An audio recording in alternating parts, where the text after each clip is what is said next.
Obviamente que la muerte del Papa Francisco atraviesa en el mundo las noticias y obviamente aquí en Tandil no somos la excepción. Y hemos convocado, Rodolfo, a una periodista católica, que fue, te digo, de las primeras argentinas en saludarlo al Papa Francisco cuando fue embestido como Papa. Y es un gusto saludar a Virginia Bonar. Virginia, Rodolfo y Claudio te saludamos aquí desde la radio y el canal del Eco. ¿Cómo va? Buen día, Rodolfo, buen día, Claudio, y buen día, Tandil. Un gusto saludarte, Virginia. Primero, ¿cómo te llegó la noticia ayer? ¿Cómo te enteraste? Y bueno, sé por tu cercanía con Francisco que, digo, el dolor esperanzador, pero el dolor debe haber estado. Bueno, creo que como todo yo me desperté con la noticia. En realidad tuve una especie de, no lo quiero decir así porque realmente simplemente me levanté como abruptamente, fui al teléfono y tenía la información en el teléfono y lo único que dije fue se murió Francisco. Pero a la vez que me pasó eso y fue una sensación que tuve durante todo el día de ayer, eh, tenía yo una enorme paz. Porque si nosotros en vida de Francisco lo hemos honrado, hemos cuidado su semilla, hemos escuchado su prédica, hemos intentado que se lleve a la práctica lo que él permanentemente nos decía a través de su magisterio, de sus gestos, de sus palabras, de sus encuentros con los líderes globales del mundo y también con los ignotos. Yo digo, creo que podemos tener un poquito de paz. Hoy me siento que ya no está, siento como un vacío, es diferente, pero esto es personal. Creo que otro Francisco no va a haber y tenemos que prepararnos para lo que viene, pero mientras tanto lo recordamos con mucho cariño y sobre todo con ese valor que tuvo de poder hacer grandes reformas dentro de lo que es la Iglesia Católica de nuestro tiempo, ¿no? Justamente eso le iba a preguntar sobre el Papa, ese rol transformador que ha tenido, bueno, como periodista especializada y como persona muy cercana a él. ¿Cómo lo ha observado usted? Más que observar, o sea, sí, la verdad que sí, el verbo es observar y le pondría otros más. O sea, lo hemos observado, lo hemos disfrutado, nos hemos sorprendido, a veces nos hemos hasta diré, hasta dónde va a llegar y él siempre daba como un paso más. Yo creo que hubo varios áreas de la vida eclesial nuestra de la Iglesia Católica y que el mundo observa, porque a veces contamos cosas nuestras internas de la iglesia, pero que el mundo observa y nos observa con detalle, donde el Papa Francisco ejerció grandes cambios, pero que no fueron abruptos ni fueron crueles con el pasado, sino que fueron como sedosos. Por ejemplo, a lo mejor está mal si empiezo por nosotras, pero digo, la inclusión de las mujeres en lugares de decisión dentro del marco eclesial es una cosa notable. Él lo ha hecho con delicadeza, poniendo a personas que han estado haciendo su trabajo silencioso, por ejemplo, la hermana Smerili en el gobierno del Vaticano, por ejemplo, una religiosa. ¿Cuántas mujeres han sido promovidas en todo lo que es la estructura vaticana? Por otro lado, ha condenado el clericalismo, este exceso de ver al sacerdote como el único que puede dar el paso y los laicos solo cumplir con lo que quiere la jerarquía. Eso yo creo que es importante y lo ha hecho también con mucha delicadeza. Por supuesto que lo ha dicho en todas las formas posibles y en todos los idiomas. Después también creo que ha puesto en los primeros planos, nosotros somos el continente americano, y ha puesto en los primeros planos a la Amazonia, que realmente ha sido digamos, siendo uno de los pulmones del mundo, estaba completamente silenciada. Luego también creo que el tema del haber denunciado, por ejemplo, la Tercera Guerra Mundial en cuotas, que cuando lo escuchábamos decíamos, ¿cómo se le pudo haber ocurrido decir esto y sin embargo era real? Él se jugó completo cuando fue a Sudán, por ejemplo. Si miramos los viajes que hizo, en todas puso no solo en juego su vida, sino muchas veces hasta la credibilidad de su propio pontificado, porque muchos decían, pero ¿cómo va a ir a Sudán? Se está exponiendo. Creo, ese viaje entiendo yo que se suspendió 2 o 3 veces por razones de seguridad. Entonces yo creo que hay ciertos temas que él ha puesto en primeros planos que nos ha llevado a, digamos, a sorprendernos, a congratularnos, y luego creo que ha sido definitivo con el tema de abusos sexuales en contexto eclesial. Creo que ha sido su obrar el hecho de haber puesto en remojo a toda la iglesia. Recordemos aquel febrero del año 2018 cuando llamó a todos los presidentes de conferencias episcopales y les dijo: vengan a Roma que vamos a hablar sobre este tema. Y creo que, por supuesto, no fue el único, pero él le dio ese gran puntapié inicial y nos impulsó como iglesia no solamente a comprender esas realidades, escucharlas con dolor y con vergüenza, sino también a tratar de resolverlas y respetar a las víctimas, ¿no? Estamos hablando con Virginia Bonar, ella es periodista, escritora. Virginia, ¿cómo lo recordás para vos? Yo sé que siempre fue el padre Jorge. ¿Cómo lo recordás en su paso por Buenos Aires? Vos estuviste muy cerca. Estuviste delicadamente cerca, utilizando algunas palabras propias de tu parte. Contanos un poquito de esa cercanía. Gracias por ese respeto, porque ahora resulta que todos somos amigos del Papa. Exactamente, es verdad y yo eso. No soy, y yo lo quiero un montón, fui colaboradora de él, he tenido momentos hermosísimos, pero yo no era su amiga y hace poco me preguntaron si era familiar. No, tampoco soy familiar, pero yo quisiera recordar una, dos o tres cositas así como para pintarlo un poco como era con nosotros, ¿no? Yo creo que una, por ejemplo, cuando yo me enteré que él daba misas por las personas que eran explotadas en trabajo en el mundo de la confección de ropa, en el mundo textil. Uh-huh. Entonces me voy a La Boca, a la parroquia donde él daba la misa, y tengo clarísimo, éramos 3 periodistas en esa misa. Terminó la misa, ya era de noche, hacía mucho frío, era invierno, o hacía frío, yo recuerdo eso. Y claro, yo al salir de esa parroquia, estuve ahí, pero él estaba con otra gente, hablando con otras personas. Yo me retiré y dije, bueno, de esto quizás escriba alguna nota. Y cuando enfilo para la avenida, tenía 3 cuadras negras, totalmente oscuras, sin luz. Dije, bueno, señor, ayúdame. Y de repente, así medio como a lo lejos, veo un hombre rengo, vestido de negro. Y era Francisco con su Bergoglio, con su valijita, y rengueando. Entonces me apuré, dije, me voy con él. Le digo, padre, ¿me permite? Voy con usted hasta la avenida. Pero por favor, señora, ¿qué va a hacer ahora? No, me tomo el colectivo, me vuelvo a mi casa. La acompaño al colectivo. Y hasta que no subí al colectivo, no me dejó. Eso me hizo acordar a cuando estoy emocionada, en alguna de sus prédicas decía, cuando nos paramos a ayudar a alguien en la calle o en un momento de la vida, a alguien que no sabemos, nos sorprende esa persona que precisa nuestra ayuda, abro comillas, él decía, usted se está comprando un problema, cierra comillas. Y yo creo que Francisco era una persona que no le tenía miedo a comprarse un problema cuando estaba abierto a las sorpresas de la vida. Después otros gestos así muy, muy lindos que tenía era cuando en los Corpus Christi, en Buenos Aires, había puntos donde se congregaban los jóvenes, venían las columnas de jóvenes caminando desde distintos barrios y después confluían todos en la Plaza de Mayo en una gran misa que presidía Bergoglio. Pero él hacía una paradita y le hablaba a los jóvenes. Algún tiempo la hacía en una esquina, en Avenida de Mayo y Piedras, otro tiempo la hacía en la Plaza 11, o a veces en Plaza Congreso. Entonces ahí se reunían los jóvenes y él tenía expresiones hermosas, como por ejemplo, le decía a los jóvenes, no se dejen robar la esperanza. Esto se puede abrir comillas y cerrar comillas. Otra era, tengan una vida y dejen huella. O, por ejemplo, un año que tenía el Congreso de la Nación atrás, y con el dedo pulgar así para atrás decía, si quieren droga, que la tomen ellos.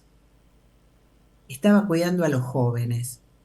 Pero él, mientras tanto, tenía gestos con algunos de los que estábamos ahí y compartíamos un mate. Si venía algún parroquiano y tenía un termo con un mate, hacíamos una pequeña rueda y tomábamos un mate con él. Esos recuerdos son inolvidables, porque además él era muy cercano, muy serio, no era un tipo divertido con nosotros, por lo menos, aunque sabemos que era de muy buen humor, ¿eh? Una persona de muy buen humor y hasta de contar chistes. Pero con nosotros era una persona sumamente agradable, muy educado, muy, muy, muy educado. Los recuerdos que yo tengo de él así vívidos, del uno al uno, no solamente me hacen feliz, sino que me marcan un respeto.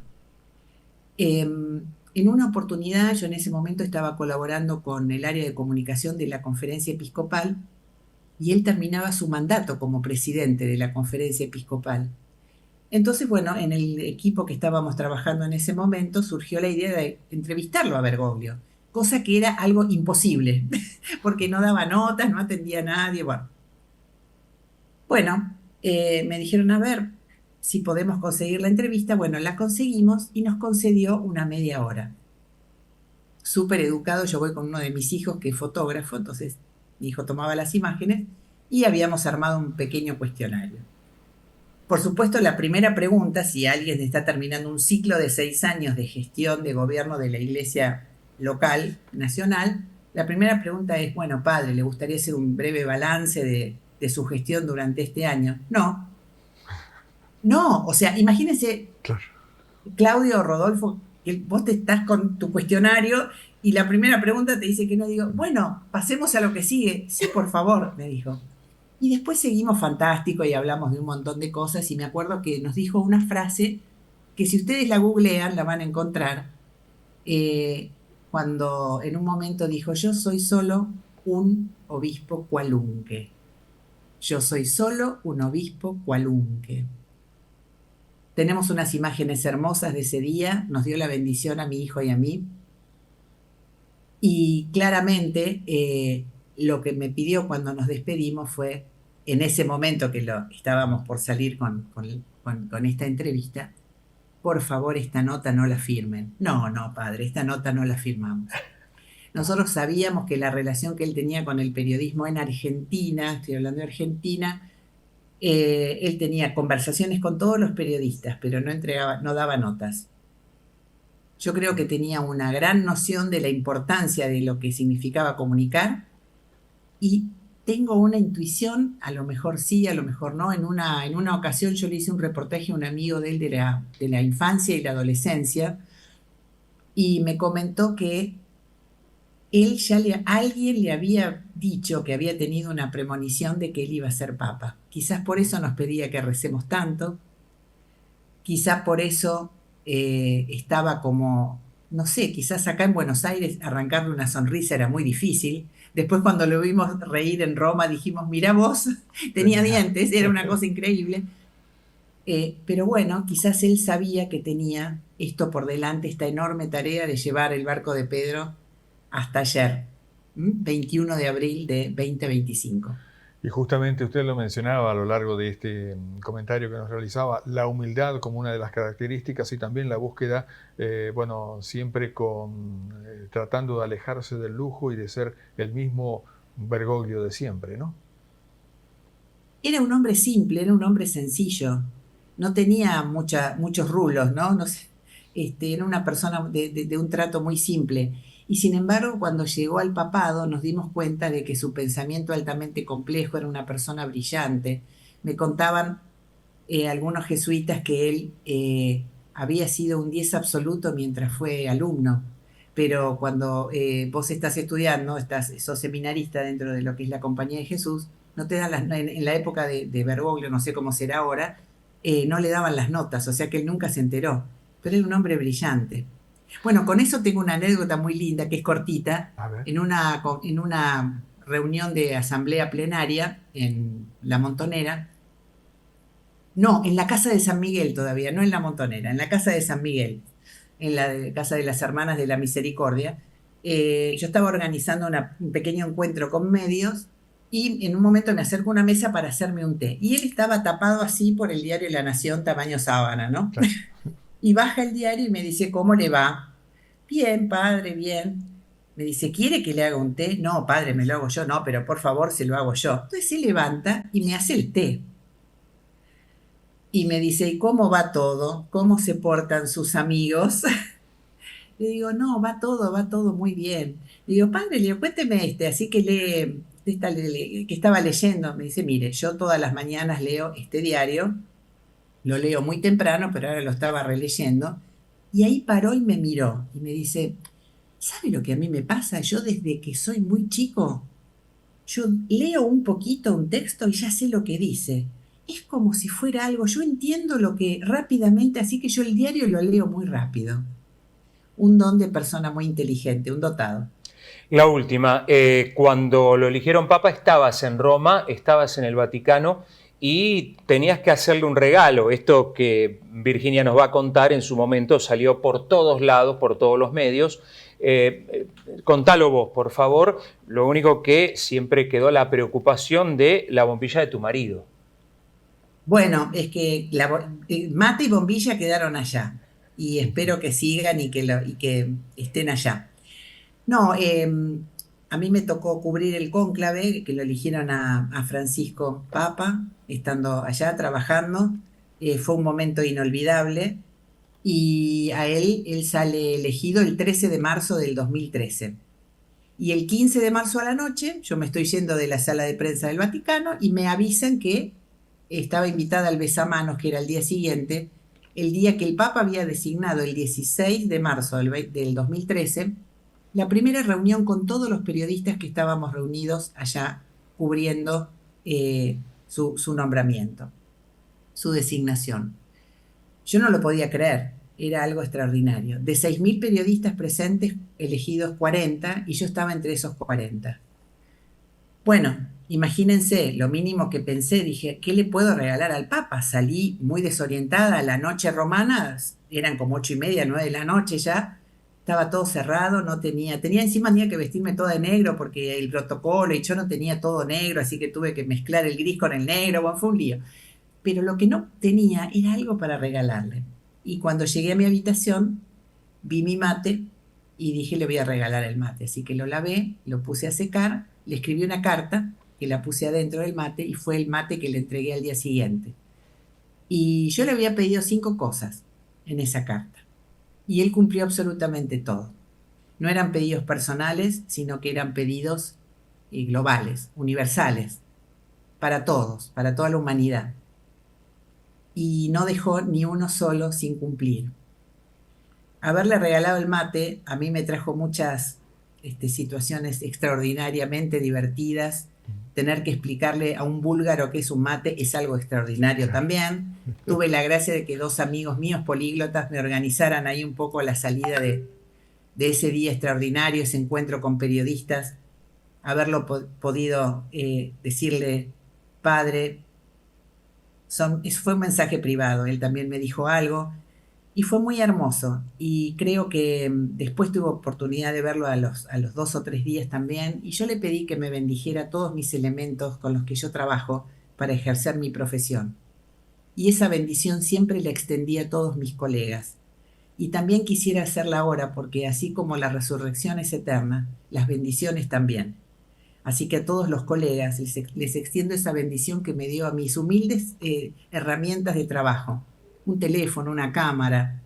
Siempre estamos con una virome y un anotador. Esas cosas que no nos pueden faltar, los auriculares, todas las cosas que usamos, yo en ese momento las tenía en la mano y les extiendo a todos esa enorme bendición que me dio ese día, que lo pudimos saludar, pudimos cantar un tango porque eso fue, creo que fue el 18, sí, porque fue el día antes que asumiera, el 18 de marzo del 2013, cantamos un tango los argentinos que estábamos reunidos ahí, seríamos unas 120 personas.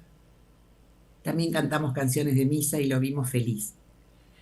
Yo creo que hoy no estamos despidiendo a Francisco porque lo de Francisco no es un para siempre su cuerpo, pero es un para siempre también su prédica. Y va a depender de cada uno de nosotros hacer realidad que broten esas semillas de renovación, de cambios en justicia, de cambios en delicadeza, pero de cambios donde se comprendan los tiempos que nos tocan vivir como mundo. Ojalá Dios quiera que podamos llevar a cabo eso y que los que vengan comprendan la magnitud y el tamaño que tuvo Bergoglio y el nivel de decisión que tuvo para imprimirle a la Iglesia este carácter, esta personalidad y esta cercanía. Virginia, muchísimas gracias por ese contacto aquí con EcoTV en Tandil. Ha sido usted muy amable y realmente muy agradable escucharla. Gracias a ustedes y un saludo a todo Tandil y un abrazo grande a mi amigo Claudio. Gracias, Virginia. Un beso grande para tu esposo también, que anden bien.